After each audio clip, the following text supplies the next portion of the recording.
Assalamualaikum warahmatullahi wabarakatuh.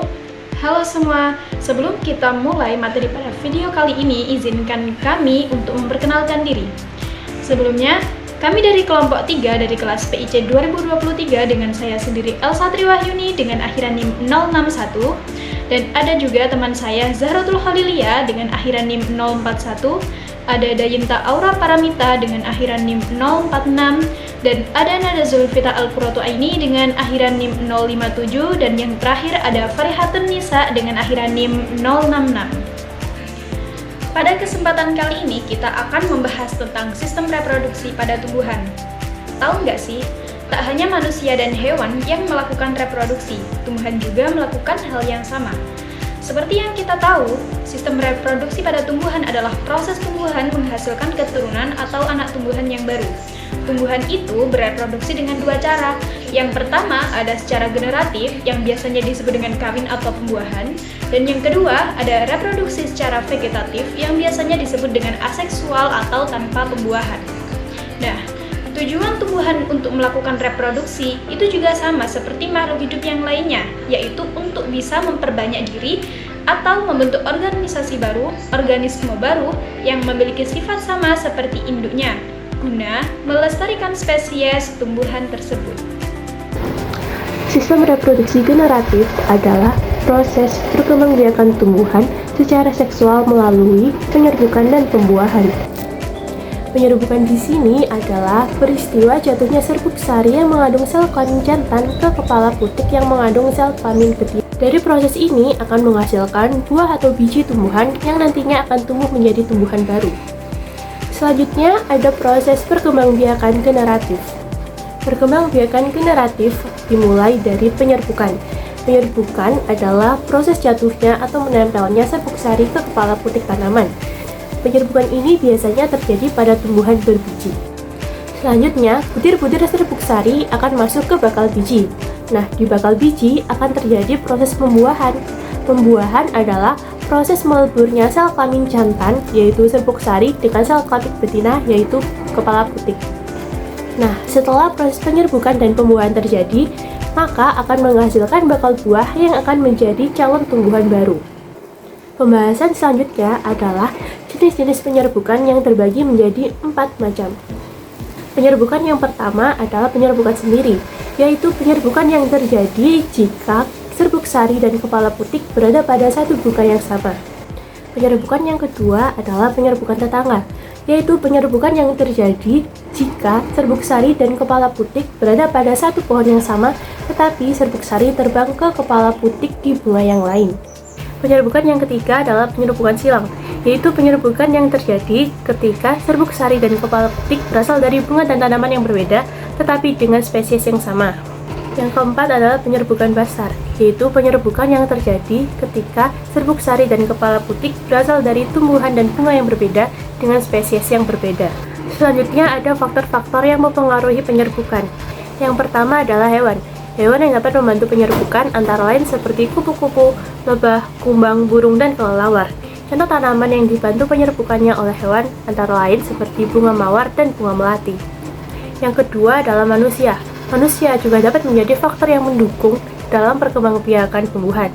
Nah, contoh tumbuhan yang penyerbukannya harus dibantu oleh manusia adalah pohon salak dan vanili. Yang ketiga adalah angin. Tiupan angin juga dapat membantu dalam mempercepat penyerbukan tumbuhan. Nah, contoh tanaman yang penyerbukannya dibantu oleh angin adalah jagung, padi, dan gandum. Yang keempat adalah air. Tanaman yang berada di air, penyerbukannya juga dibantu oleh air. Contoh tanamannya seperti ganggang dan hidrilla. Untuk selanjutnya ada reproduksi secara vegetatif atau aseksual adalah perkembangbiakan pada tumbuhan yang dilakukan tanpa melalui proses peleburan sel gamet jantan dan betina. Pada sistem reproduksi vegetatif ini, individu baru dari tumbuhan tersebut berasal dari bagian tubuh tumbuhan yang menjadi induknya. Reproduksi vegetatif pada tumbuhan dibagi menjadi dua, yakni vegetatif secara alami dan vegetatif secara buatan. Reproduksi secara vegetatif ini sendiri memiliki keunggulan dan kelemahan. Untuk keunggulan sendiri meliputi yang pertama, individu baru identik dengan induknya. Yang kedua, lebih cepat menghasilkan keturunan. Yang ketiga, hanya membutuhkan satu orang tua. Yang keempat, tumbuhan lebih tahan terhadap lingkungan. Dan yang kelima, lebih hemat energi. Untuk kelemahan sendiri meliputi yang pertama ada tidak menghasilkan keanekaragaman genetik, yang kedua memiliki akar yang kurang kokoh, yang ketiga menurunkan sifat buruk, yang keempat sulit beradaptasi, dan yang kelima membutuhkan biaya. Perkembangbiakan vegetatif tumbuhan ada dua macam. Yang pertama ada vegetatif alami dan yang kedua ada vegetatif buatan. Vegetatif alami ini merupakan perkembangbiakan tumbuhan tanpa memerlukan bantuan manusia. Sedangkan vegetatif buatan memerlukan bantuan manusia. Nah, untuk vegetatif alami ini yang pertama ada akar tinggal.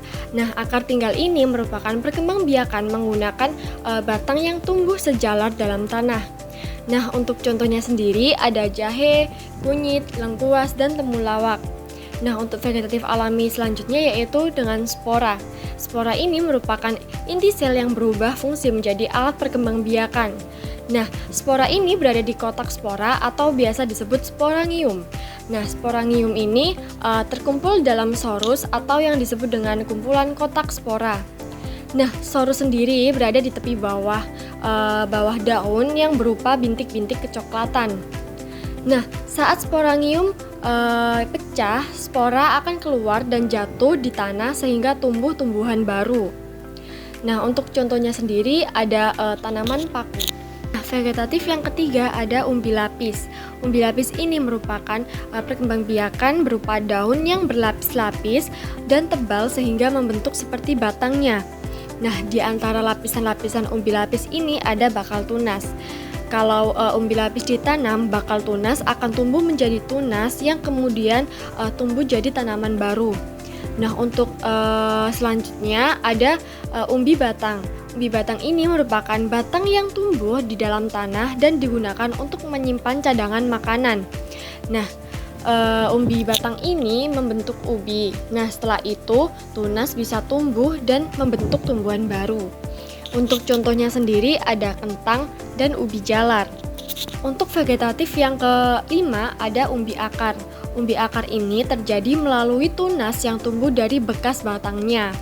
Nah, perkembangbiakan ini untuk mendapatkan tumbuhan baru, kita hanya perlu menanam bagian batangnya saja. Nah, untuk contohnya sendiri ada wortel, bengkuang, singkong, dan bunga dahlia. Untuk vegetatif alami yang keenam ada vegetatif alami secara geragi. Nah, geragi sendiri ini merupakan batang yang tumbuh dan menjalar di permukaan tanah. Nah, tumbuhan baru akan tumbuh tanpa tergantung pada induknya. Jadi contohnya ada stroberi dan rumput teki. Nah, untuk vegetatif alami yang ketujuh itu ada tunas. Tunas sendiri ini merupakan bagian tumbuhan yang bermunculan dari kecambah atau kuncup. Nah, tunas sendiri ini biasanya berada di permukaan tanah dan berdiri dari batang daun muda calon bunga atau calon buah. Nah, selanjutnya adalah sistem reproduksi vegetatif buatan. Apa sih itu? Sistem reproduksi vegetatif buatan yaitu perkembangbiakan tumbuhan secara aseksual atau tidak kawin dengan campur tangan manusia untuk memperbanyak tanaman, di mana tumbuhan baru dihasilkan tanpa melalui biji melainkan menggunakan bagian tubuh tumbuhan yang lain seperti akar, batang, ataupun daun. Untuk ciri-cirinya sendiri, sistem reproduksi vegetatif buatan yang pertama adalah dilakukan dengan bantuan manusia. Kemudian ada memanfaatkan bagian tubuh tumbuhan selain biji. Yang ketiga ada tidak melibatkan proses penyerbukan atau pembuahan. Dan yang terakhir ada tanaman baru memiliki sifat genetik yang identik dengan induknya. Kemudian untuk jenis-jenisnya sendiri, sistem reproduksi vegetatif buatan ada banyak. Yang pertama ada cangkok. Nah, cangkok adalah proses memperbanyak tanaman dengan cara mengelupas kulit batang dan membungkusnya dengan media tanam agar tumbuh akar. Kemudian untuk caranya sendiri, yang pertama dengan memilih batang yang sehat dan lurus, kemudian mengupas kulit batang sepanjang 5 sampai dengan 10 cm, kemudian bersihkan lapisan kambium hingga tidak licin, membungkus bagian yang dikupas dengan tanah lembab atau media tanam lainnya, kemudian ditutup dengan plastik atau serabut kelapa dan diikat kedua ujungnya. Disiram setiap hari hingga tumbuh akar. Untuk contoh tumbuhannya biasanya adalah mangga, jeruk, dan jambu air. Lanjut pada contoh yang kedua yaitu stek, yaitu proses memperbanyak tanaman dengan cara memotong bagian tanaman atau batang, daun, bisa juga akar dengan menanamnya di media tanam. Untuk caranya yang pertama bisa dengan memotong bagian tanaman yang sehat, kemudian ditanam potongan tersebut di tanah atau media tanam, yang terakhir disiram setiap hari hingga tumbuh tunas baru. Selanjutnya yaitu jenis stek. Jenis stek itu ada 3, yaitu stek batang, stek daun, dan juga stek akar. Stek batang menggunakan batang sebagai pohon sebagai bahan perbanyakan. Contohnya adalah singkong dan juga mawar. Untuk stek daun sendiri menggunakan daun untuk tumbuh menjadi tanaman baru. Contohnya yaitu cocor bebek. Yang terakhir ada stek akar, yaitu dengan menggunakan akar untuk menumbuhkan tanaman baru. Sekarang lanjut pada jenis yang ketiga, yaitu okulasi atau tempel mata tunas, yaitu proses menyambungkan tunas dari tanaman unggul ke batang tanaman lain atau pohon induk. Untuk caranya sendiri yang pertama adalah dengan memilih tunas yang sehat dari tanaman unggul, kemudian memotong tunas dan kulitnya hingga berbentuk persegi panjang kecil. Kemudian disayat kulit batang tanaman induk lalu tempelkan tunas tadi. Kemudian dibungkus, sambungkan dengan plastik khusus okulasi. Setelah itu disatukan dan dipotong bagian bagian atas tanaman induk. Contoh tanamannya sendiri ada jeruk, mangga, dan durian.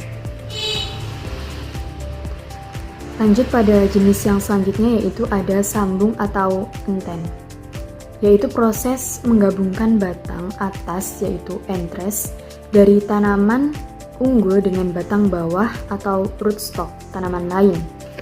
Caranya sendiri yang pertama bisa dengan memotong batang bawah tanaman secara miring, kemudian potong juga batang atas atau entres dari dengan sudut yang sama, kemudian digabungkan kedua batang dan dibungkus dengan plastik khusus. Setelah menyatu, dilepaskan plastiknya dan dirawat tanamannya. Untuk contoh tanamannya sendiri yaitu ada coklat atau kakao, durian, dan juga tomat. Selanjutnya ada